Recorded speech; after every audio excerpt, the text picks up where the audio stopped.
For years, tension simmered beneath the polished surface of the royal family. But what happened just 1 minute ago shattered every illusion of unity.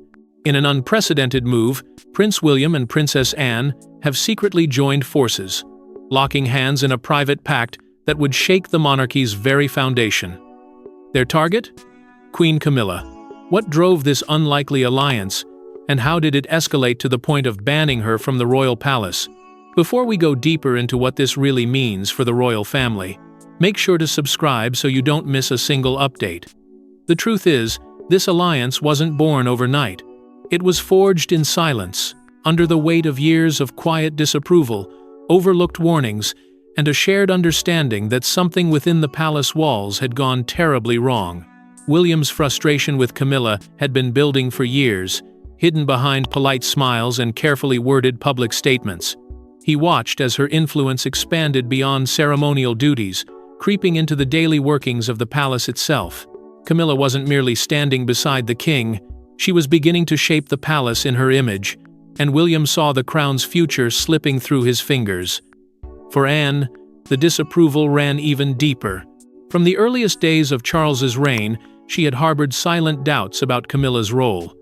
While she remained outwardly composed, those close to her say her reservations were unwavering. Anne had spent her life upholding tradition, defending the institution's dignity through storms that would have broken weaker figures.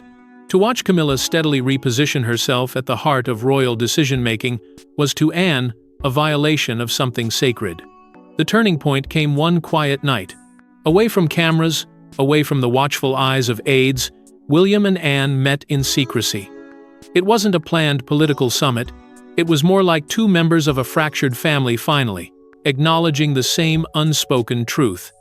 They talked deep into the night, dissecting each subtle maneuver, each breach of protocol, each moment Camilla had undermined their authority in plain sight. For the first time, they saw not just individual grievances, but a coordinated pattern, and they both understood. A line had been crossed. Palace staff would later whisper about that night. Fragments of conversation were overheard in the hallway. Words like unthinkable, final, and necessary. The few who dared to piece it together realized that what was decided wasn't merely personal, it was political. A single signature sealed the pact, an act that transformed quiet resentment into a shared mission. This wasn't gossip anymore, it was action. But before this explosive decision took shape, the cracks had been widening for months through whispered betrayals, shifting loyalties, and one moment that made William snap. Betrayal doesn't happen overnight. It's built, brick by brick, in the shadows of trust. Behind the palace doors, William began noticing subtle shifts, documents withheld, key conversations rerouted, and Anne suddenly excluded from crucial family decisions. And at the center of it all was Camilla, wielding influence not as a consort, but as if she were untouchable. It began with whispers. Aides who once answered to William directly started mentioning new channels for approvals, as if some invisible structure had emerged beneath his feet. Policies were being shaped in rooms he wasn't invited into.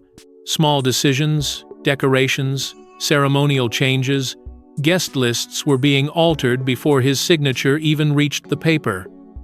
At first, William dismissed it as disorganization, but when patterns emerged, it became clear that this was no administrative error.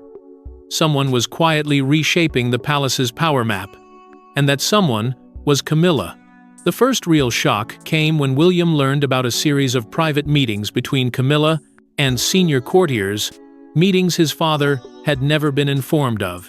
She wasn't just giving her opinions, she was issuing directives.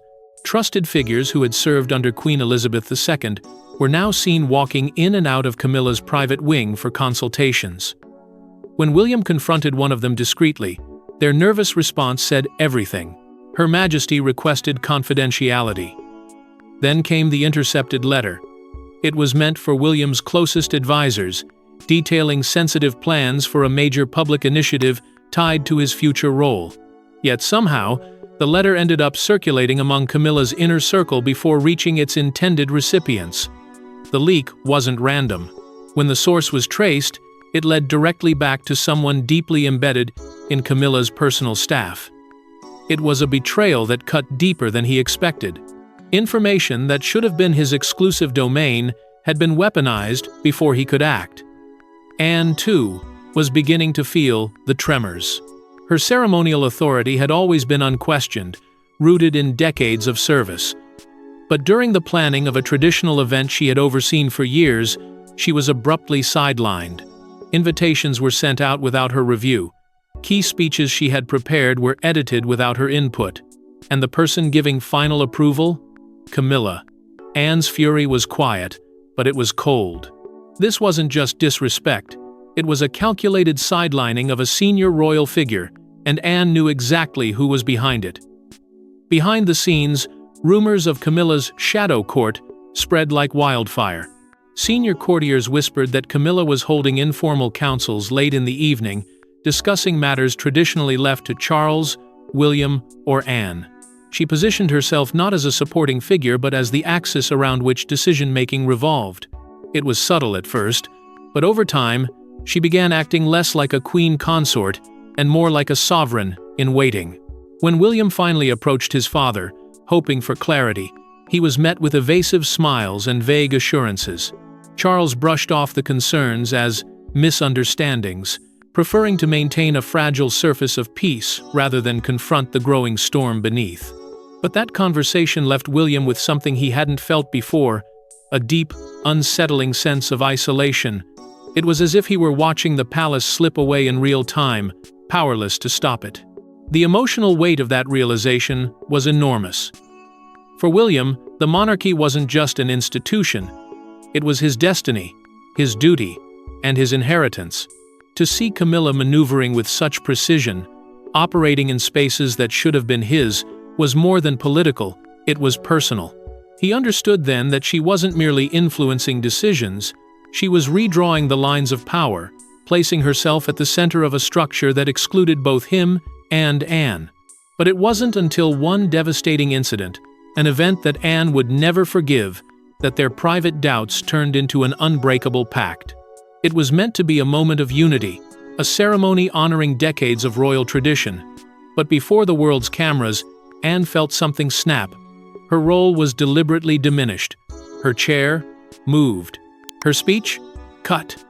And the one smiling in the background was Camilla, draped in jewels that once belonged to Anne's mother. It was no accident. It was a statement. For Anne, the annual Royal Garter ceremony wasn't just another date on the royal calendar, it was a legacy she had fiercely protected. Every detail of that event carried the weight of history. Her position in the ceremony had always been secure, rooted in decades of loyal service and unwavering adherence to tradition. But this year, everything changed. In the days leading up to the event, subtle alterations began appearing in the official plans. At first, they seemed harmless, a slight adjustment to seating, a minor revision to the schedule. But as Anne examined the changes more closely, it became clear that these were not administrative oversights. They were deliberate decisions designed to diminish her presence. Her speech, a central feature of the ceremony, was unexpectedly shortened. Her placement on the platform, traditionally front and center, was quietly reassigned to a side position. It was humiliating in a way that few outside the family could fully understand. To Anne, these were not symbolic gestures. They were direct challenges to her role, her history, and her authority. And then came the final insult. Camilla arrived wearing an heirloom tiara intimately tied to Queen Elizabeth II, a piece that had always been reserved for Anne's branch of the family. It was a jewel laden with meaning, a silent tribute to their late mother's legacy. For Camilla to wear it, on that day, in that way, was nothing short of provocative. She didn't need to say a word. The image alone spoke volumes. As the ceremony unfolded, the optics were impossible to ignore. Camilla stood at the center of attention, radiant and composed, while Anne found herself pushed to the margins. Viewers around the world noted her visible discomfort, her tightly restrained expression, as traditions she had upheld for decades were quietly rewritten in front of her. Royal watchers, seasoned in reading the smallest gestures, picked up on the frost between the two women. It was a power play disguised as pageantry, and Camilla knew exactly what she was doing. What the cameras didn't capture was the confrontation that followed.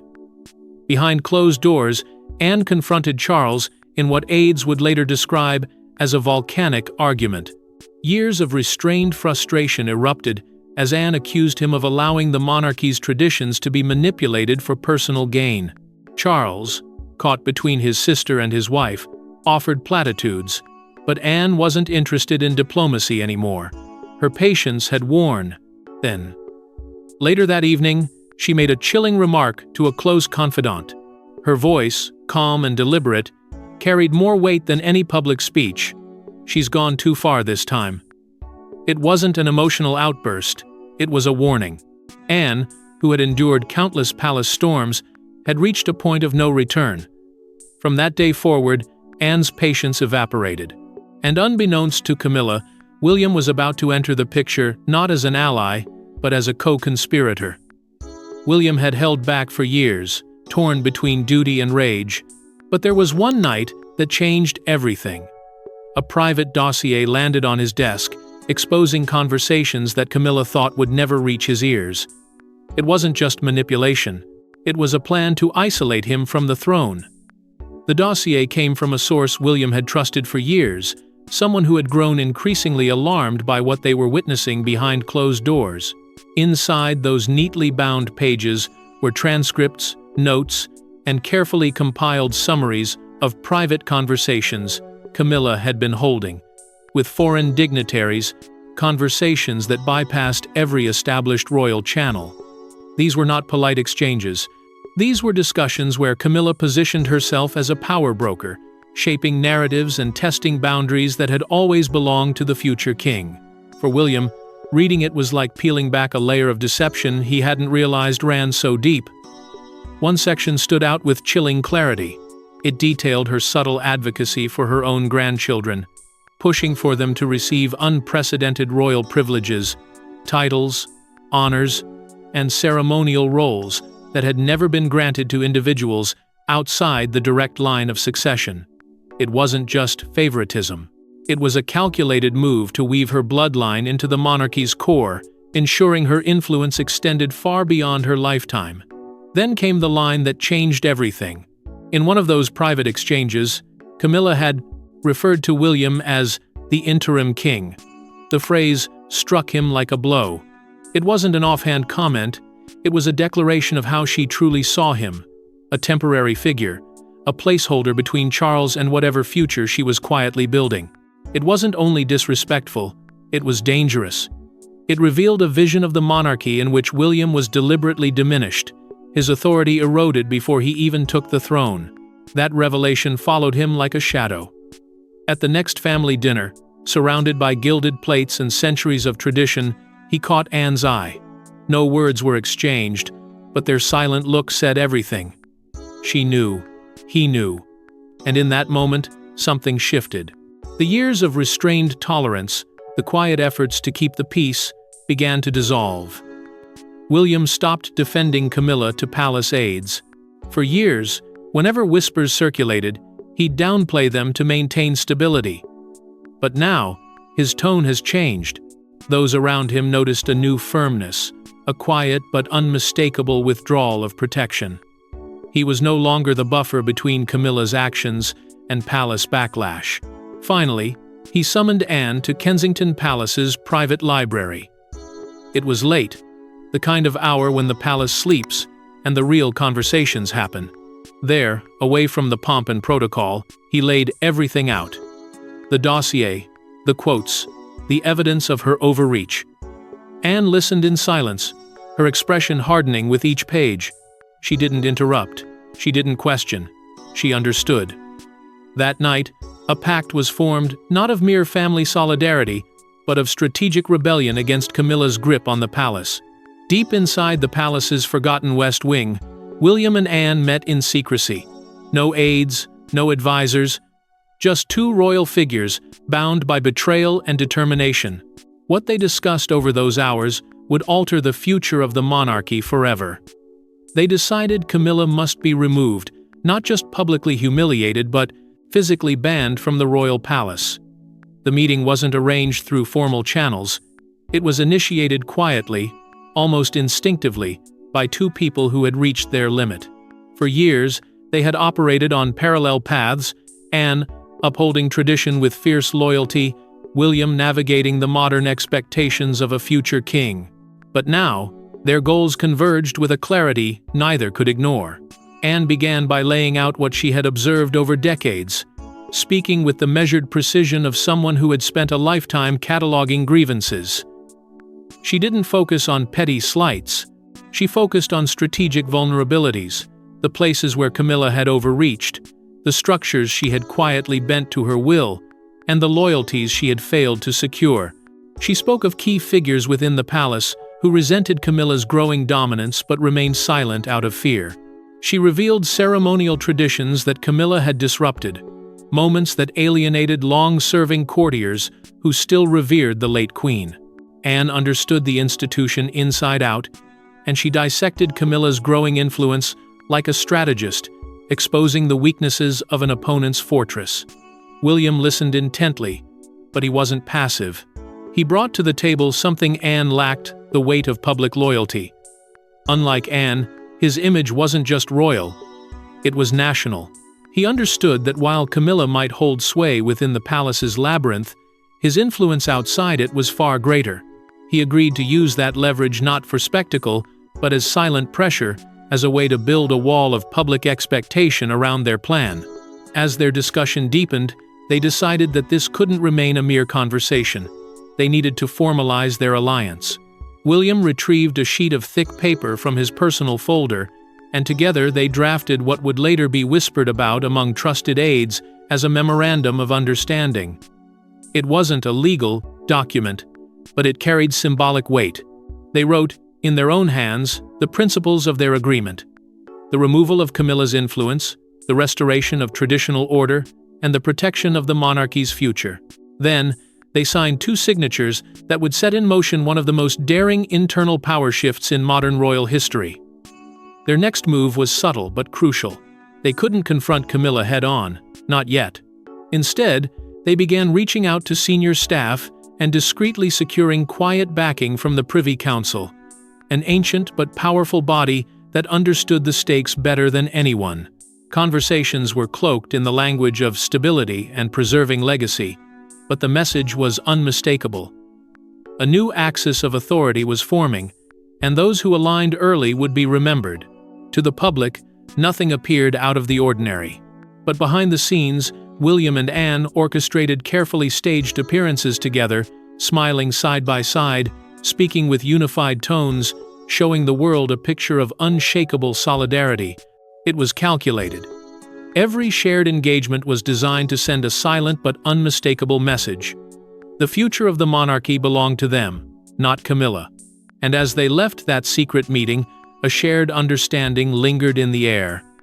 They weren't merely responding to Camilla's actions, they were laying the groundwork for something far larger. In whispers, Anne referred to it as the midnight coup, a strategic strike that would happen quietly, without spectacle, but with irreversible impact. But a plan this audacious needed more than willpower, it needed the perfect moment, when Camilla would be too exposed to fight back. Camilla didn't see it coming. Every smile, every polite nod from William and Anne in public was part of a meticulously crafted trap. Behind closed doors, invitations were being rescinded, security briefings rewritten, and ancient royal protocols weaponized against her. The palace itself was about to turn on its queen. It began with subtle, almost imperceptible changes within the royal household. William and Anne, now acting in quiet unison, began to restructure the palace's internal hierarchy with surgical precision. Roles that had long reported indirectly to Camilla were reassigned. Departments that had once deferred to her preferences suddenly found their decisions redirected elsewhere. Long-standing lines of communication were rerouted without public announcement. It wasn't an open challenge. It was an elegant dismantling of her informal power base, piece by piece, until she no longer realized how much ground she had already lost. Anne played her part flawlessly. Known for her discipline and influence among senior courtiers, she applied subtle but undeniable pressure on key figures within the household. Those who had hesitated to take sides began to quietly shift their allegiance. Courtiers who once operated within Camilla's orbit started to distance themselves, not out of open defiance, but because they could feel the tide turning. Whispered assurances from Anne, delivered with the authority of someone who had weathered every royal storm, made it clear where the future lay. Loyalty to Camilla was starting to look like a liability. Meanwhile, William turned his attention to something far more public: a major upcoming royal event. On the surface, it was intended to be a ceremonial celebration, a grand, glittering moment for the monarchy. But behind the scenes, the event was quietly repurposed to become the stage for Camilla's undoing. Invitations were selectively altered, key appearances were rescheduled, strategic seating arrangements were made to diminish her symbolic presence while elevating William and Anne as the dominant figures. The world would see unity, but beneath the surface, the palace was preparing to strike. The trap, however, needed more than political maneuvering. It required control over the palace's most sacred boundaries. Anne took personal charge of reviewing and tightening access protocols for the royal palace. She knew the palace inside out: who entered, who held keys, who controlled the invisible mechanics of royal movement. Gradually, security briefings were rewritten to redefine Camilla's access. Long-standing permissions were quietly revoked under the guise of modernization and security updates. No one openly questioned Anne's decisions. Her reputation for precision made any objection seem like resistance to order itself. As these silent adjustments unfolded, William began drafting the emotional statement that would ultimately stun the world. He understood the importance of tone. It couldn't sound like vengeance. It had to sound like destiny. Every word was crafted to portray him and Anne as guardians of tradition, protectors of the crown's future. His statement wasn't merely a press release, it was designed to reshape public perception overnight, aligning the narrative with their calculated move. By the time Camilla realized something was off, the structure around her had already shifted. Her allies had grown quiet. Her influence in decisions had evaporated. And the walls of the palace, once her stage, were slowly closing in. She was surrounded not by open enemies, but by silent, decisive architects who had built a trap with the weight of centuries behind them. And then, the night came, a confrontation so explosive that palace staff whispered it felt like a coup without a crown. It happened behind Buckingham Palace's gilded doors, an unannounced meeting that would rewrite royal history. Camilla arrived expecting a routine briefing. Instead, she walked into a wall of icy stairs. At the head of the room stood William and Anne, side by side, their expressions unflinching. What followed was a confrontation so intense that aides were ordered to leave the room. Camilla had grown accustomed to control. Meetings usually unfolded on her terms, her influence woven into the tone and structure of palace affairs. But that day, from the moment she stepped through the doors, something felt different. The usual warmth was gone. The courtiers who greeted her avoided eye contact. The air was heavy, charged with a tension she couldn't name.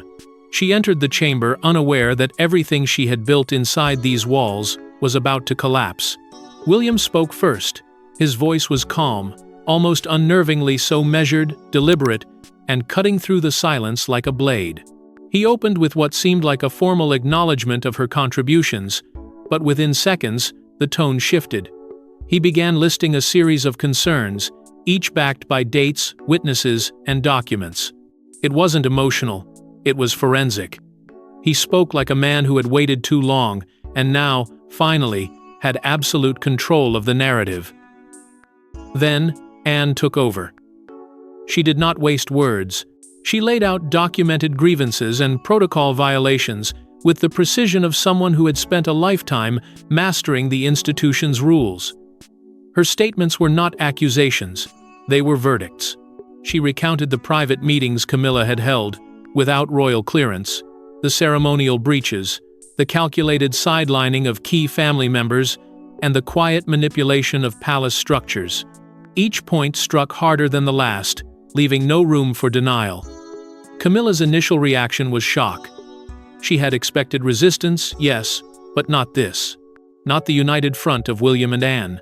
Not the overwhelming weight of evidence laid before her. That shock quickly morphed into fury. She pushed back, accusing them of betrayal, of orchestrating a coup. But the more she raged, the calmer they became. Her voice rose. Theirs remained steady. It was the unmistakable power shift she had never thought possible. Then came panic.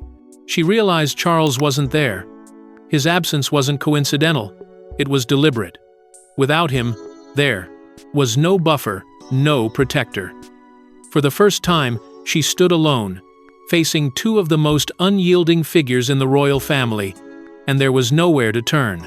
Finally, William reached into his folder and handed her a formal notice. It was brief, clinical, and devastating. Her access to the royal palace was revoked indefinitely. No negotiations. No appeals. It was a decisive act that stripped her of the very foundation of her power, the right to be physically present at the heart of the monarchy. At that moment, Camilla understood that this wasn't a warning. It was the end of her reign within those walls. She had walked in as queen consort. She was leaving as an outsider. But it wasn't just about locking her out, it was about reclaiming the heart of the monarchy itself. The world awoke to headlines that no one believed were real. Camilla banned from royal palace. The statement, signed jointly by Prince William and Princess Anne, was both clinical and devastating. It marked the end of an era and the beginning of a new power structure inside the monarchy. The announcement arrived at dawn, released through official palace channels with a precision that left no room for ambiguity. There were no leaks, no whispers beforehand, just a sudden, calculated declaration that sent shockwaves through every corner of the United Kingdom and beyond. The wording was deliberate, stripped of sentiment, emphasizing protocol and institutional continuity rather than personal conflict. It was as if the crown itself had spoken, not merely two members of the royal family. In a single moment, Camilla's royal presence, once seen as unshakable, was formally and irrevocably severed from the palace. Within minutes, the media erupted. Headlines dominated front pages, talk shows scrambled to bring in royal commentators, and social media became a storm of disbelief and speculation. How had this happened so suddenly? How had the woman once crowned queen consort been barred from the heart of the monarchy? The narrative fractured along predictable lines. Some saw it as a betrayal, others as a long-overdue reckoning. But beneath the noise, one truth was clear. William and Anne had executed their plan with flawless timing and extraordinary control. Inside the royal family, the reaction was far more restrained but no less telling. Senior royals responded in carefully measured ways. Some quietly signaled support through silence, choosing not to contest the decision. Others kept their distance, issuing vague statements about respecting the crown's processes, unwilling to openly oppose William and Anne's decisive move. It was a moment of reckoning for everyone connected to the monarchy. Siding too strongly with Camilla now meant risking alignment with a vanishing power. Charles's response, however, became the subject of endless speculation. His statement was ambiguous, neither defending Camilla nor condemning the actions taken. Some saw it as a reluctant acceptance of what had become inevitable. Others believed it was a strategic silence, preserving his own image while avoiding direct confrontation with his son and sister. But the absence of a firm defense spoke volumes. It left Camilla more isolated than ever, surrounded not by loyal allies, but by questions. Meanwhile, the decision was being enforced with the same cold efficiency that had defined every step of this plan. Security staff began physically revoking Camilla's palace clearances. Codes were changed. Escorts were assigned to ensure protocol was followed to the letter. Longtime staff members loyal to Camilla, some who had served her for decades, were quietly removed from their posts, their faces a mix of disbelief and heartbreak. These emotional scenes, though unseen by the public, underscored the magnitude of what had just occurred. The monarchy had not merely issued a statement, it had drawn an unmovable line. The palace, once her domain, was now off-limits. The symbolism was as powerful as the act itself. Camilla's era had ended, not with scandalous spectacle, but with institutional precision. But beneath the official statements and headlines lay something deeper, a new royal order quietly taking shape. With Camilla gone, the palace didn't fall into silence. It shifted. Corridors once dominated by whispered alliances now echoed with new plans, new faces, and an unmistakable sense of reckoning. William and Anne's alliance had changed the monarchy's trajectory forever, but questions lingered. What would Charles do next? And was this victory? Or just the beginning of a much bigger war? In the days that followed, the monarchy underwent a quiet but decisive transformation. William and Anne began consolidating their influence over royal operations with remarkable efficiency. Key positions within the household were reassigned. Individuals who had wavered in their loyalties were either reassured or replaced. The command structure became streamlined, reflecting a shared vision between William's modernizing instincts and Anne's unwavering respect for tradition. This was not a symbolic victory. It was a restructuring of power at the highest level, and for the first time in years, the palace moved to their rhythm. Senior staff quickly adapted. Those who had once balanced allegiances between Camilla's circle and the institution now understood where real authority lay. Meetings were conducted differently. Protocols were restored, schedules tightened, and the quiet chaos that had defined Camilla's influence was replaced by a disciplined order. In subtle but unmistakable ways, a new era was taking shape, one that positioned William and Anne as co-architects of the monarchy's future. Their alliance was not temporary. It was strategic, deeply rooted, and already reshaping the way the crown operated. Outside the palace, the shift was just as seismic. Public opinion swung sharply in William's favor. For years, he had maintained a carefully balanced public image, avoiding direct confrontation. But the decisive and unapologetic action taken against Camilla was viewed by many as a moment of moral clarity. Newspapers hailed it as a restoration of the monarchy's backbone. Supporters flooded social media, praising William and Anne for defending tradition and safeguarding the crown. What had begun as a quiet internal maneuver had turned into a national spectacle of support. But not everyone accepted this new order quietly. Camilla's camp began plotting from outside the palace walls. Friends, former allies, and loyal staff who had been pushed out now operated on the periphery, whispering about potential countermoves. Rumors swirled of private meetings, legal consultations, and veiled threats. Though Camilla had been physically removed, her network was far from powerless. The palace could feel the tension simmering beyond its gates. It wasn't open warfare yet, but it was the makings of a quiet counteroffensive. And then there was Charles. The king found himself caught between loyalty to his wife and the future of the crown.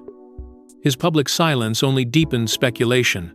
Some believed he was reluctantly accepting the inevitable, recognizing that the institution's survival depended on William and Anne's united front. Others thought his hesitation was a sign of private turmoil, a man torn between personal devotion and constitutional duty. His indecision created a vacuum that William and Anne filled swiftly, but it also left a lingering question. How long could the king remain neutral in a conflict reshaping his reign? Beneath the surface victories, the long-term consequences of this unprecedented act were only beginning to unfold. New alliances were forming. Old loyalties were fracturing. The monarchy, though seemingly stable, stood on the edge of a different kind of storm, one defined not by scandal, but by power, legacy, and quiet defiance. And as the palace lights dimmed that night, one truth became clear. This was no temporary exile. It was a royal reckoning. Thanks for watching. Don't forget to like and subscribe, and we will see you in the next one.